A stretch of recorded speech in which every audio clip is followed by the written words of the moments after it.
darating ang panahon na mawawala tayo sa mundong ito. At kapag dumating ang panahon na yun, hindi mahalaga sa kung gaano karami ng pera ang naipon mo sa bangko.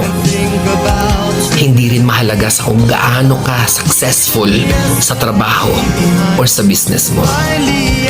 At lalong hindi mahalaga sa kung gaano kaganda ng mukha at ng katawan mo.